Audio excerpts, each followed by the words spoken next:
Salut tout le monde et bienvenue dans l'entre du lutin. Alors encore cette semaine, j'ai fait du lèche-vitrine sur mon ordinateur pour voir un petit peu ce qui m'intéressait en sociofinancement et dans les nouveautés de la semaine. Également un petit peu d'actualité. Allez, on regarde ça tout de suite. Heroes of the Pacific, un jeu de Devil Big Games pour des parties de 45 minutes pour 2 joueurs, basé sur leur système tactique qui évolue à chaque itération. Alors je dis pour 2 joueurs, mais je vous rappelle que dans les précédentes campagnes, il y avait un mode solo qui est accessible avec un add-on. Alors c'est un jeu de confrontation qui migre dans le Pacifique et abandonne la Normandie pour ce nouveau Kickstarter.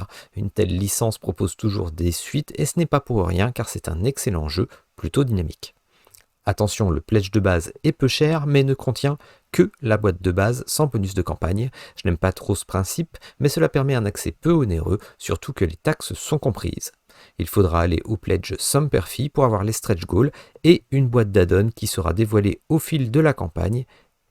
Unmatched Adventures. Alors j'en parle pour nos amis canadiens surtout, mais aussi pour que l'on suive de loin ce Kickstarter, car c'est un Unmatched coopératif contre 2 vilains possibles. La direction artistique et les choix des personnages sont vraiment tournés vers le public américain et d'ailleurs il n'est pas accessible à l'Europe mais uniquement aux États-Unis et au Canada.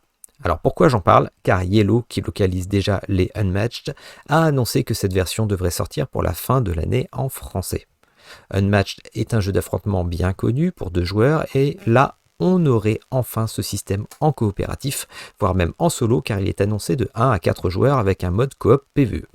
Pour ma part, n'ayant pas d'Unmatched, je vais suivre avec intérêt pour attendre la localisation. J'ai déjà testé les jeux classiques, c'est du très bon. Il est annoncé que cette boîte est compatible avec toute la gamme actuelle. Galactic Renaissance par le créateur de Inis. Voici dans la continuité une deuxième phase avec Galactic Renaissance de 1 à 5 joueurs pour des parties de 90 minutes, un jeu de draft, 2 contrôles de territoire et de négociation, tout cela avec du backbuilding sur fond de diplomatie. Oui, vous proposez de meilleures choses pour fédérer ces planètes que votre voisin, forcément. Alors je regardais le projet car j'avais raté Inis, mais les graphismes ne sont pas dans mes goûts, j'avoue. Et force est de constater que rien ne me paraît vraiment novateur, surtout pour ce prix. Il est trop facile de le comparer à son grand frère, je trouve. Alors en ce cas, si je devais en prendre un, autant me tourner vers un jeu disponible en boutique ou en occasion, mais ce n'est que mon avis. Dans les jeux sortis en boutique, Galactic Renaissance était chez Matago, et bien on continue avec Mon Petit Everdell. Vous ne connaissez pas Everdell et vous voulez vous y mettre, et bien voici Mon Petit Everdell, et il peut être vu comme un Everdell mode rapide pour des parties de 30 minutes. Des designs choupinous qui me rappellent trop Créature Confort, avec du placement d'ouvriers, mais dans celui-ci, il y a un vrai mode solo contre un adversaire virtuel apparemment. Et il peut faire office de troisième joueur si vous êtes deux. Donc un Everdell rapide, possible pour les jeunes, et si je continue de le comparer à Creature Comfort, je dirais que le jeu de Kid Table Board Game est moins facile pour un enfant. Alors à vous de voir. Alors, j'ai encore du Matago, décidément, on est vraiment parti. Vous et vos amis allez essayer de faire voler ces cerfs-volants le plus longtemps possible dans Kites. Un jeu d'ambiance avec des sabliers que vous retournerez grâce aux symboles situés sur les cartes que vous posez. Un jeu d'ambiance original, mais tiendra-t-il plusieurs parties après la découverte? Cela dépendra vraiment de votre public.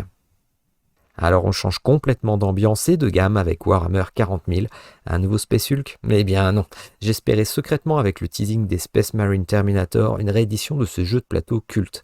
Raté, on est reparti pour une réédition de tout l'univers avec de nouvelles sculptures, codex et règles, mais aussi l'annonce de boîtes de patrouille de combat avec des armées pour l'escarmouche préconstruites, permettant de jouer rapidement, chaque joueur choisissant une boîte. Alors attendons les annonces, peut-être un bon moyen de rentrer dans l'univers pour ceux qui ne connaissent pas. Et après toutes ces news, moi je vais continuer sur Dice Throne Adventure. Je vous en avais parlé la semaine dernière, et bien je l'ai reçu mon Dice Throne Adventure. Je vais pouvoir ressortir mes personnages de Dice Throne saison 1 pour faire du coopératif, du solo, dans un mode aventure, un mode un petit peu dungeon crawler. Et ça, c'est sympa.